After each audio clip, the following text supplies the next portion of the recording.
In Paris, there was the Charlie Hebdo attack, and then the bigger massacre, 130 people killed. The French president is declaring a war which will be pitiless. And then ISIS attacked in America. The single deadliest terror attack on U.S. soil since 9/11. So what did we learn about Islamic terror this year? Panel? I think we learned that, unfortunately, a lot of the Islamic terror we're going to be seeing next year is somewhat autonomous. It's people who are self-radicalized. It's people who are operating at least somewhat independently, which makes the task of those who would argue for a larger security state even harder. What we need is an absolute plan of what our goals and objectives are and how we're going to get to those goals and objectives. We can't stick our heads in the sand and act like, you know, this is the way it is, and What's there's nothing that we can do. I just don't get what the plan is. Listen, I think Obama needs to listen to our military experts. I understand he doesn't even go to the briefings on a regular basis like he should. And their plan is what? Boots on the ground? Bomb more? I don't know what their plans are, John, but you know what? Whatever it is, we need a goal, and they need to meet the objectives, and in order to do so, you have to start with a concrete plan and take it from there. A lot of my colleagues here at Fox want America to respond much more aggressively. It's time to stop pussyfooting around, time to stop this politically incorrect nonsense, worrying about other people's feelings, pull out all the stops, and start fighting for the survival of this country and our way of life. Pull out all the stops.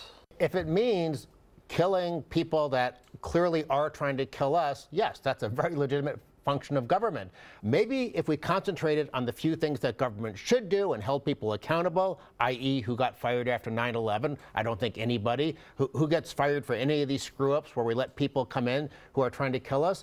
And then secondly, for Obama to try to use the terrorist incidents as an excuse to push more gun control, when the one thing I would want is armed Americans around in case some nut job pulls out a AK-47 and starts trying to shoot us, I think that's reprehensible. Because, you know, Catherine made a good point.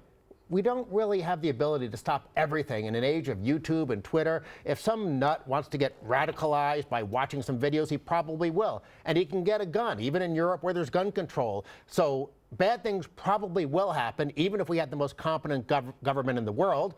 And if those bad things are going to happen, I want to make sure other people are there as quickly as possible to shoot back. We need to be proactive, John. We have a president who said that he was happy about the climate change agreement and saying that that was a bigger achievement and a bigger issue for him versus getting the terrorists and what we need to do with terrorism. Judge Pirro and the rest of that clip said bomb them, put boots on the ground, stop the refugees from coming, close the borders. Do you support all that? I know you guys don't.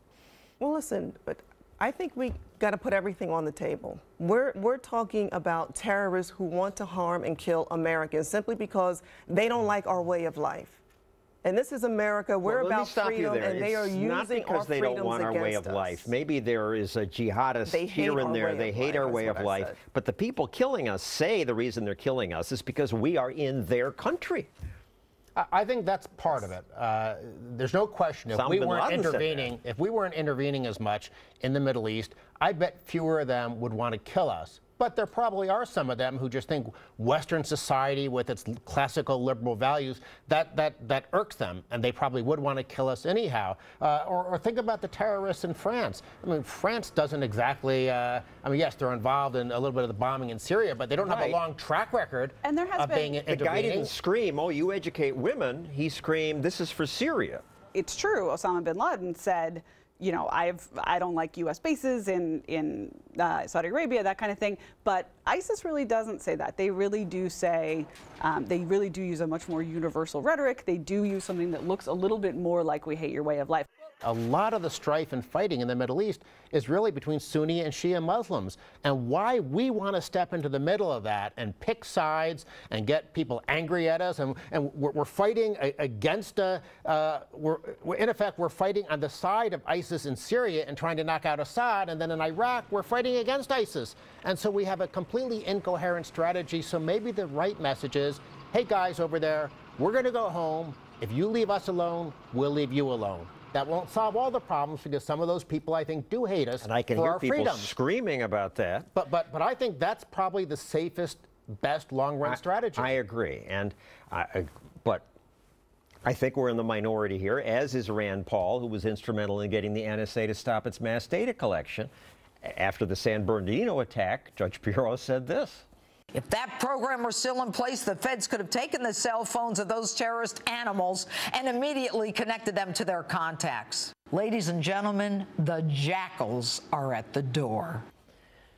So is it true if the program had been stopped? Because Rand Paul and the people I talk to say, we haven't caught anybody through this program.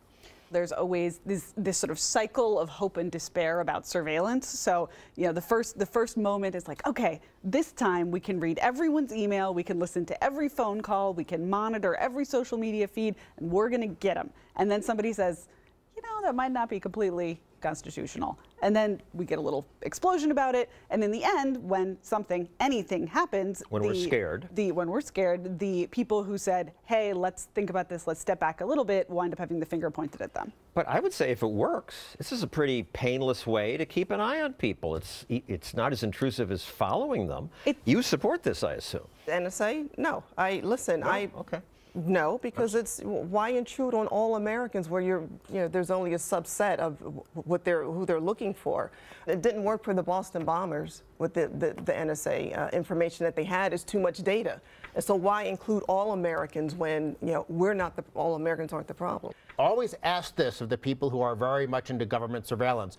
Give me some evidence that what we're already doing is working, and then maybe I can be convinced to do more of it. It's secret. We can't give you this evidence.